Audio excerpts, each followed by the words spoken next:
राजा विक्रम सिंह एक न्यायप्रिय और शक्तिशाली शासक अपने राज्य के दूसरे शहर की यात्रा पर निकले। उनकी यात्रा का मार्ग घने और रहस्यमय जंगल से होकर गुजरता था, जहाँ सदियों से कई अनसुलझे रहस्य छिपे थे। महाराज, पिछले 2 महीने से जंगल के आसपास के गांव में अजीबोगरीब घटनाएं घट रही थी।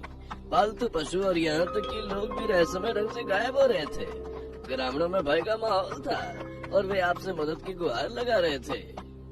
मैं भी इस समस्या से चिंतित हूँ।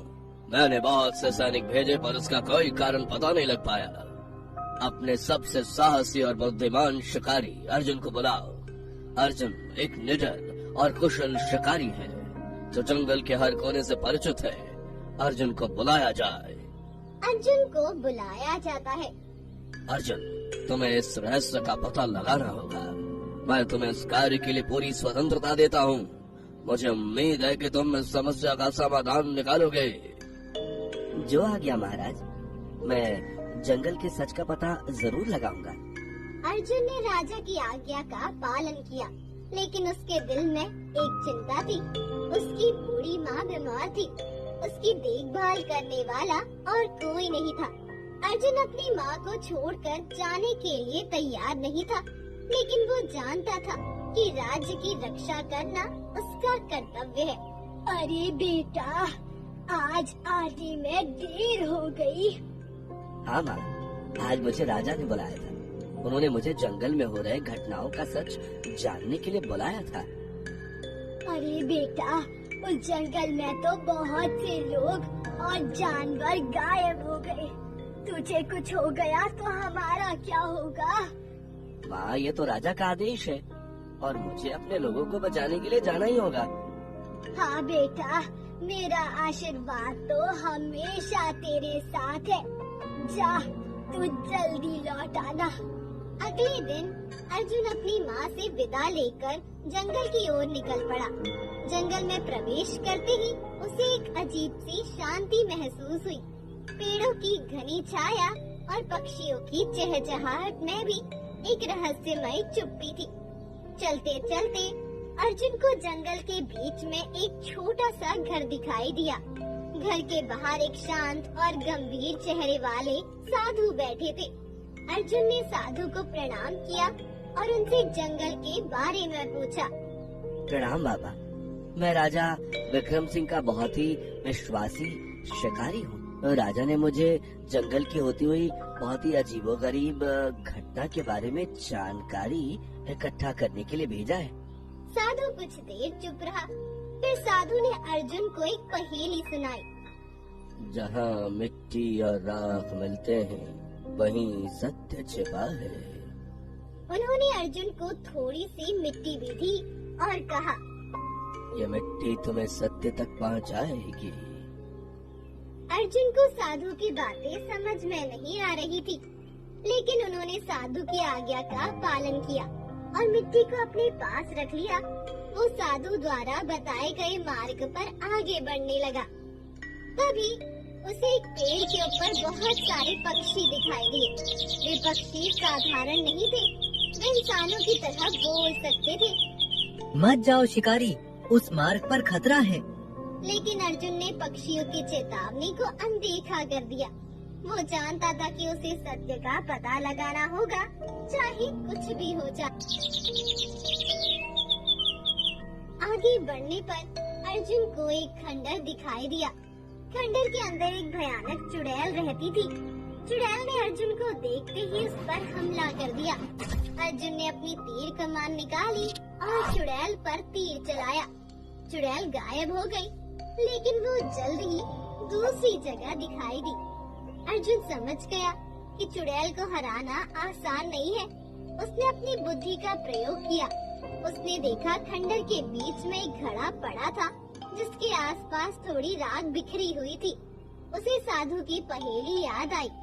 अपनी थैली से उसने मिट्टी निकाली और घड़े पर डाल दिया।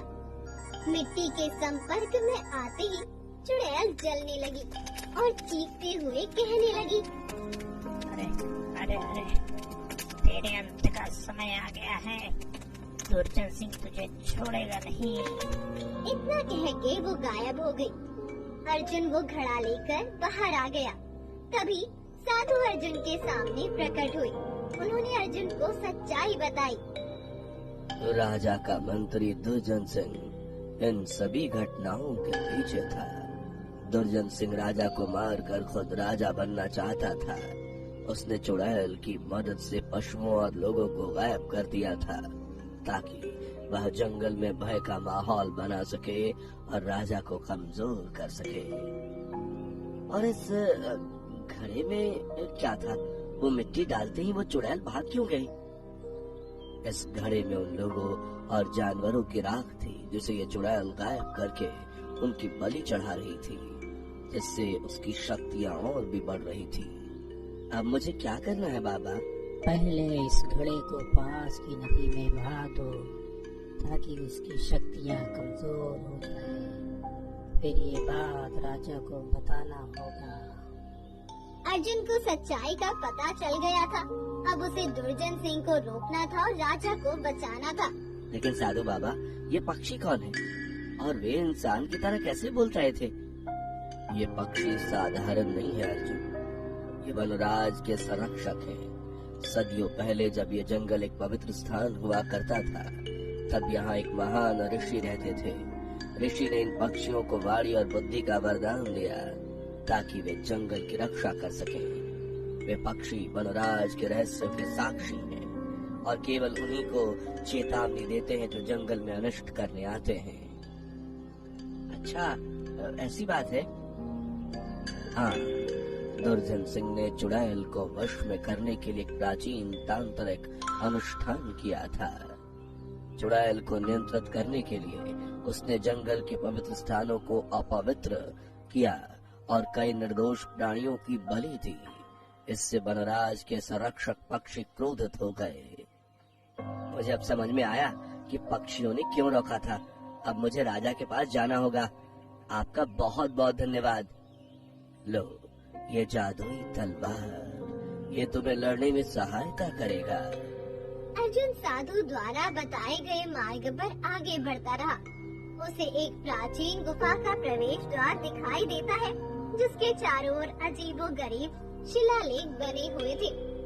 शिलालेखों को ध्यान से देखने पर अर्जुन को एक पहेली दिखाई देती है। जहाँ जल और पत्थर मिलते हैं, वहाँ सत्य का मार्ग खुलता है। जल और पत्थर, इसका मतलब क्या हो सकता है? अर्जुन गुफा के अंदर प्रवेश करता है। गुफा के अंदर अंधेरा था, लेकिन उसे एक धीमी रोशनी दिखाई देती है। वो रोशनी की ओर बढ़ता है और एक छिपे हुए जलकुंड के पास पहुंचता है। ये जलकुंड तो नक्शे में था ही नहीं। जलकुंड के बीच में उसे एक सुंदर जलपरी दिखाई देती है। जलपरी की आंखें चमक रही है और उसके बाल पानी में लहरा रहे हैं। स्वागत है शिकारी, तुम यहाँ क्यों आए हो? तुम कौन हो और तुम यहाँ क्या कर रही हो? मैं जलकुंड की रक्षक हूँ और तुम यहाँ वनराज के रहस्यों को जानने आई हो ना? तुम्हें कैसे पता? मैं जंगल की हर बात जानती हूँ और मैं जानती हूँ कि तुम दुर्जन सिंह को रोकने आए हो। हाँ, मैं उसे रोकने के लिए दृढ़ संकल्पित हूँ, लेकिन मुझे तुम्हारी मदद चाहिए। मैं तुम्हारी मदद कर सकती हूँ, लेकिन तुम्हें मुझे एक पहेली का जवाब देना होगा। पूछो। मैं वो हूँ जो हमेशा चलता है, कभी नहीं रुकता। मैं वो हूँ जो सब कुछ बदल देता है, लेकिन कभी नहीं बदलता। बताओ मैं कौन हूँ? अर्जुन कुछ देर सोचता है। समय। सही जवाब। तुम बुद्धिमान हो शिकारी। मैं तुम्हें एक रहस्य बताती हूँ। जलपरी अर्जुन को बताती है, गुफा के अंदर एक प्राचीन पत्थर है जिस पर वनराज की शक्तियों का स्रोत छुपा हुआ है। दुर्जन सिंह उस पत्थर को हासिल करना चाहता है ताकि वो जंगल की शक्तियों का उपयोग करके राजा विक्रम सिंह को हरा सके। तो ये वही पत्थर है जिसकी तलाश में दुर्जन सिंह है। लेकिन वो पत्थर केवल उसी व्यक्ति को मिलेगा जिसका हृदय शुद्ध होगा। मैं उस पत्थर को दुर्जन सिंह के हाथों में नहीं पड़ने दूंगा। मुझे विश्वास है कि तुम सफल होंगे शिकारी। तुम्हारी यात्रा में तुम्हें साहस और बुद्धि की आवश्यकता होगी। अर्जुन राजा के शिविर की ओर बढ़ता है। उसे एक अजीब सी आवाज सुनाई देती है जो एक मधुर गीत की तरह है, लेकिन उसमें दर्द और उदासी छिपी है। ये आवाज कैसी है? इतनी मधुर फिर भी इतनी दुखी। अर्जुन आवाज की दिशा में आगे बढ़ता है। जंगल के घने हिस्से में उसे एक छोटा सा तालाब दिखाई देता है। तालाब के किनारे एक सुंदर हिरनी खड़ी है जिसकी आंखों में आंसू है। सुंदर हिरनी, तुम इतनी दुखी क्यों हो? क्या तुम्हें कोई तकलीफ है? ए शिकारी, तुम क्या जानो मेरा दुख। मैंने अपना बच्चा खो दिया है। तुम्हारा बच्चा? कैसे खोया? उस दुष्ट चुड़ैल ने उसे पकड़ लिया। वो उसे अपनी बलि के लिए इस्तेमाल कर रही है। चुड़ैल? वो ऐसा क्यों कर रही है? वो दुर्जन सिंह की दासी है। वो उसकी शक्तियों को बढ़ाने के लिए निर्दोष प्राणियों की बलि देती है। मेरा बच्चा भी उसकी बलि का शिकार हो रहा है। मुझे बता हिरनी, वो चुड़ैल कहाँ है? मैं तुम्हारे बच्चे को बचाऊंगा। क्या तुम सच में मेरी मदद करोगे? हाँ, मैं वचन देता हूँ। मैं एक निर्दोष प्राणी को उस राक्षसी के हाथों मरने नहीं दूंगा। वो एक प्राचीन गुफा में रहती है जो जंगल के सबसे गहरे हिस्से में स्थित है। मुझे मार्ग बताओ, मैं अभी जाता हूँ। तुम्हें पश्चिम दिशा में जाना होगा। वहाँ एक पुराना बरगद का पेड़ है। उसके पीछे एक गुप्त मार्ग है जो गुफा तक जाता है। मैं तुम्हारा आभारी हूँ। मैं तुम्हारे बच्चे को सुरक्षित वापस लाऊंगा। अर्जुन हिरणी द्वारा बताए गए मार्ग पर चल पड़ता है। उसे एक प्राचीन गुफा दिखाई देती है। गुफा के अंदर उसे एक भयानक दृश्य दिखाई देता है। चुड़ैल एक वेदी पर खड़ी है और उसके सामने हिरणी का बच्चा पैदा हुआ है। चुड़ैल एक मंत्र पढ़ रही है जिससे बच्चे के शरीर से एक काली ऊर्जा निकल रही है। राक्षसी, तुरंत उस बच्चे को छोड़ दो। तुम फिर वापस आ गए मेरे काम में बाधा डालने वाले। मैं यहाँ इस निर्दोष बच्चे को बचाने आया हूँ। तुम मुझे नहीं रोक सकते हो। ये बच्चा दुर्जन सिंह के शक्तियों का स्रोत बनेगा। चुड़ैल अर्जुन पर हमला करने के लिए अपनी काली ऊर्जा का इस्तेमाल करती है। अर्जुन कुशलता से चुड़ैल के हमलों से बचता है और अपनी तलवार से उस पर वार करता है। तुम एक दुष्ट प्राणी हो। तुम्हें इस बच्चे को छोड़ देना चाहिए। कभी नहीं, मैं दुर्जन सिंह की सेवा करती हूँ। अर्जुन देखता है कि चुड़ैल की शक्ति उसके मंत्रों से आ रही है। वो चुड़ैल के मंत्रों को बाधित करने के लिए अपनी जादुई तलवार का इस्तेमाल करता है। इससे चुड़ैल कमजोर होने लगती है और उसकी काली ऊर्जा गायब होने लगती है। अब तेरा अंत निश्चित है, दुष्ट चुड़ैल। अर्जुन चुड़ैल को हरा देता है और हिरणी के बच्चों को मुक्त कर देता है। तुम्हारा बच्चा अब सुरक्षित है। हिरणी और उसका बच्चा खुशी से मिलते हैं और अर्जुन को धन्यवाद देते हैं। तुमने मेरा जीवन बचा लिया। मैं तुम्हारी आभारी रहूंगी। मुझे खुशी है कि मैं तुम्हारी मदद कर सका। हिरणी और उसका बच्चा जंगल में गायब हो जाते हैं। अर्जुन को एहसास होता है कि दुर्जन सिंह की बुराई सिर्फ इंसानों तक सीमित नहीं है। वो जंगल के सभी प्राणियों को नुकसान पहुंचा रहा है। उसे दुर्जन सिंह को रोकना होगा ताकि जंगल में शांति और सद्भाव वापस आ सके। अर्जुन राजा विक्रम सिंह के शिविर की ओर बढ़ा। उसे पता था कि दुर्जन सिंह राजा पर हमला करने का कोई मौका नहीं छोड़ेगा। शिविर में पहुंचकर उसने देखा कि वहाँ अजीब सी शांति छाई हुई थी। सैनिक थके हुए और चिंतित दिख रहे थे। महाराज, मुझे सच पता चल गया। अर्जुन ने राजा को जंगल में हुई सारी घटनाओं और दुर्जन सिंह के षड्यंत्र के बारे में बताया। राजा विक्रम सिंह को विश्वास नहीं हुआ। दुर्जन सिंह, मेरा सबसे विश्वास पात्र मंत्री, ये कैसे संभव है? महाराज ये सत्य है, मैंने स्वयं दुर्जन सिंह की चालों को देखा। वह चुड़ैल की मदद से जंगल में आतंक फैला रहा है। तभी शिविर में अजीब सी हलचल हुई। एक भयानक चीख सुनाई दी और शिविर के सैनिक भय से भागने लगे। अर्जुन और राजा बाहर निकले और देखा कि एक भयानक काला धुआं शिविर की ओर बढ़ रहा है। यह चुड़ैल है। चुड़ैल ने शिविर पर हमला कर दिया। उसने जादुई आग के गोले बरसाए और सैनिकों को डराने के लिए अपनी भयानक आवाज निकाली। महाराज आप सुरक्षित स्थान पर जाएं, मैं खुद चुड़ैल का सामना करूंगा। अर्जुन ने साधु द्वारा दिए गए जादुई तलवार से चुड़ैल पर हमला किया। उसने तलवार से चुड़ैल पर वार कई किए, लेकिन चुड़ैल अदृश्य हो जाती है और फिर से हमला करती है। ये चुड़ैल इतनी आसानी से हार नहीं मानेगी। मुझे चुड़ैल को हराने के लिए मिट्टी की आवश्यकता है। उसने अपने थैले से मिट्टी निकाली और चुड़ैल पर फेंक दी। मिट्टी के संपर्क में आते ही चुड़ैल कमजोर होने लगी। तभी दुर्जन सिंह अपने सैनिकों के साथ शिविर में आया। उसने चुड़ैल को बचाने की कोशिश की, लेकिन अर्जुन ने उसे जादुई तलवार से रोक दिया। राजा विक्रम सिंह ने दुर्जन सिंह को गिरफ्तार करने का आदेश दिया। दुर्जन सिंह ने अपना अपराध स्वीकार कर लिया और राजा से माफी मांगी। राजा ने उसे कारावास में डालने का आदेश दिया। महाराज चुड़ैल को पूरी तरह से नष्ट करने के लिए जंगल के पवित्र स्थानों को फिर से पवित्र करना होगा। मुझे ये कार्य करने की अनुमति दें।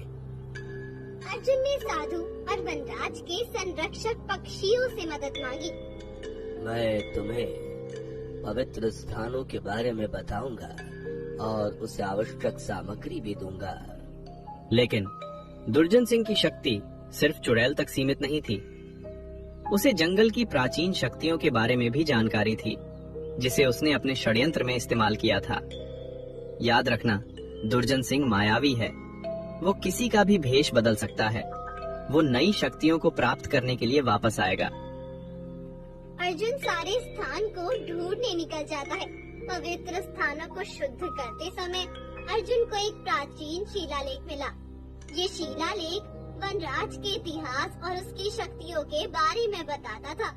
शिलालेख के अनुसार वनराज में एक प्राचीन मणि छिपी हुई थी, जो जंगल की सभी शक्तियों का स्रोत थी। दुर्जन सिंह इस मणि को हासिल करना चाहता था, ताकि वो जंगल की शक्तियों का उपयोग करके राजा विक्रम सिंह को हरा सके और सिंहासन पर कब्जा कर सके। अर्जुन को अब वो मणि ढूंढनी थी, ताकि उसे उसके सही स्थान पर रख सके। अर्जुन ने वनराज के संरक्षक पक्षियों से मदद मांगी।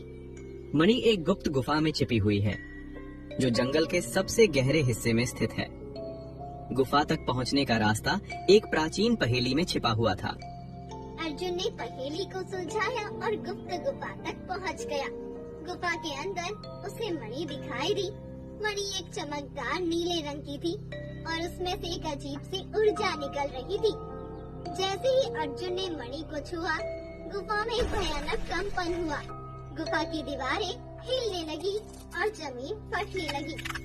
मुझे ऐसा लगता है कि मणि को छूने से वनराज की प्राचीन शक्तियाँ जागृत हो गई हैं। तभी वहाँ साधु बाबा आए। लाओ अर्जुन, वह मणि मुझे दे दो, मैं इसे उसकी सही स्थान पर रख दूंगा। साधु बाबा यहाँ कैसे? अगर उनको ये जगह पता होती तो वो खुद पहले ही मुझे बता देते। कहीं ये दुर्जन सिंह तो नहीं? मुझे पता है तुम दुर्जन सिंह हो, तुम साधु नहीं हो। हाँ, मैं दुर्जन सिंह ही हूँ। लाओ अब मुझे ये मणि दे दो। उसने अर्जुन से मणि छीनने की कोशिश की, लेकिन अर्जुन ने उसे रोक दिया। एक भयंकर युद्ध हुआ, जिसमें अर्जुन और दुर्जन सिंह ने अपनी पूरी ताकत का इस्तेमाल किया। युद्ध के दौरान अर्जुन ने देखा कि मणि दुर्जन सिंह की शक्तियों का स्रोत थी। जब तक ये मणि यहाँ है तब तक मैं दुर्जन सिंह को हरा नहीं पाऊंगा। मुझे तुरंत इस मणि को इसके असली स्थान पर रखना होगा, तभी दुर्जन सिंह को हरा पाऊंगा। अर्जुन ने अपनी जादुई तलवार से एक जोरदार प्रहार किया, जिससे दुर्जन सिंह दूर जा गिरा। अर्जुन तुरंत वहाँ से भागा और मणि को एक प्राचीन वेदी पर रखा, जो गुफा के केंद्र में स्थित थी। वेदी पर मणि रखते ही गुफा में एक तेज रोशनी निकली। रोशनी ने दुर्जन सिंह की काली शक्तियों को नष्ट कर दिया और उसे एक कमजोर प्राणी में बदल दिया। अर्जुन ने दुर्जन सिंह को गिरफ्तार कर लिया और उसे राजा विक्रम सिंह के सामने पेश किया। राजा ने दुर्जन सिंह को उसके अपराधों के लिए दंडित किया। अर्जुन, तुम्हारी वजह से वन में शांति लौट आई है। लोग फिर से जंगल में सुरक्षित महसूस करने लगे हैं। अर्जुन, तुम्हारे साहस और बुद्धिमत्ता के लिए तुम्हें सम्मानित किया जाएगा। महाराज, मैंने तो सिर्फ अपना काम किया। बस हमें वन और उनके जीवों की रक्षा के लिए हमेशा सतर्क रहना होगा, क्योंकि लालच और बुराई कभी भी दोबारा प्रकट हो सकती है। अर्जुन ने अपनी माँ और भाई को वापस पा लिया और वे शांति से रहने लगे। उसने वनराज के रहस्यों को उजागर करके न केवल राज्य को बचाया, बल्कि ये भी साबित किया कि ज्ञान, साहस और ईमानदारी से किसी भी चुनौती का सामना